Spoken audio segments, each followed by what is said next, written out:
Guys, it was a weird year, right? I think we can all agree. We all survived it though, we're here. Fucking with our spouses we were trapped with. That was tough. At the start of the pandemic, I was married for 1.5 years. 6 months later, I was married for 8 years. It's real math. If you were trapped at home through quarantine with your spouse, you get to tack on 6.5 years to your relationship. Because that's what I felt like I aged by the end of it. She used to complain about this guy at work. Brett was trying to usurp her. Brett was trying to undermine her. Brett was trying to take her job. After 6 months in quarantine, I was Team Brett. I found Brett on Facebook. We're friends now. I'm like life coaching Brett through it. I'm like, Brett, you gotta stand up for yourself.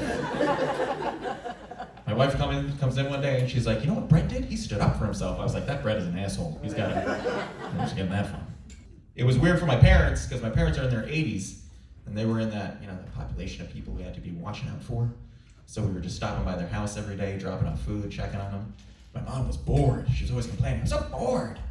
I stopped by her house one day and she goes, oh my God, I forgot to tell you. I got the cutest email the other day and I thought of you, so I added you to the list. I was like, you did fucking what? You did what? It's like, that's like the first rule of the internet. You don't add people to lists. She's like, no, it's perfect for you. You're gonna love it. The next day I started getting the emails. She added me to a Bible verse email list. Yeah.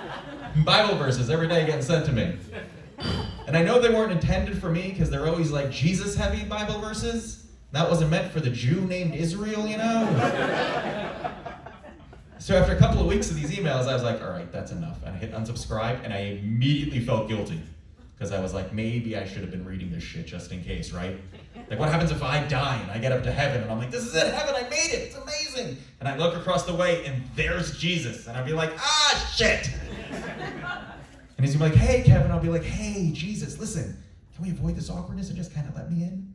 He's like, sorry, buddy, no can do. You didn't live the right kind of life. And I'll be like, Jesus, how was I supposed to know? I didn't know what I was doing. I was brought up Jewish. And he's gonna be like, bro, I was emailing you every single day.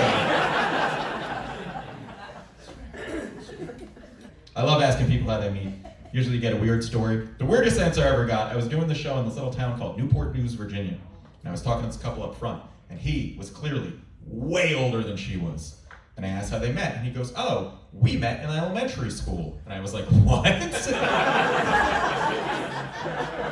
he goes, oh, no, it's not what you think. You see, I was the janitor. I was like, that's exactly what I thought. And he goes, oh, no, it's not that bad. You see, I waited till she was 16, because that's the age in Virginia. I was like, that's horrifying. That means for years you were standing with your mop in the middle of the hallway like, 6 more years, girl. You owe mine. I do. I kind of miss dating, though. I miss dating. Not because I want to be with another woman. That sounds exhausting. Just because I miss getting to know somebody. That's the fun time. Remember when you guys first met and you were being perfect for each other? You know, all cute. Everything was perfect. You start learning all that weird little shit about each other. That's the fun stuff, when you start finding out all that weird little shit that they don't tell you up front. I dated this one girl, we dated for a few weeks. She finally let me stay over her house, and I learned the cutest thing about her. I found out that she slept with her eyes open. Yeah, that's a horrifying thing to find out at 3 in the morning. I woke up in the middle of the night, I rolled over to look at her, and there she was like this.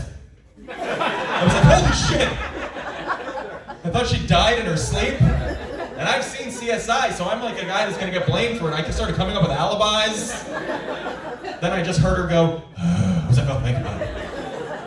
I'm just gonna roll back over and go to sleep. I rolled over and I could still feel her unseeing eyes staring in the back of my head. So I was like, I gotta do something about this. So I've seen a lot of action movies. If you've seen an action movie, you'll know when the hero's love interest or sidekick gets shot and dies, he'll be holding him in his arms, and he'll say something heroic like, I'll never forget you. And then he runs his fingers over their eyes. You've seen this in movies? So I was like, well, I'll give that a shot. I rolled back over, I looked at her, I ran my fingers over her eyes, and you know what? She woke the fuck up. She went, what are you doing? So I got really nervous and I just ran my fingers over her eyes again and said, I will avenge you. That was the last time I ever saw her.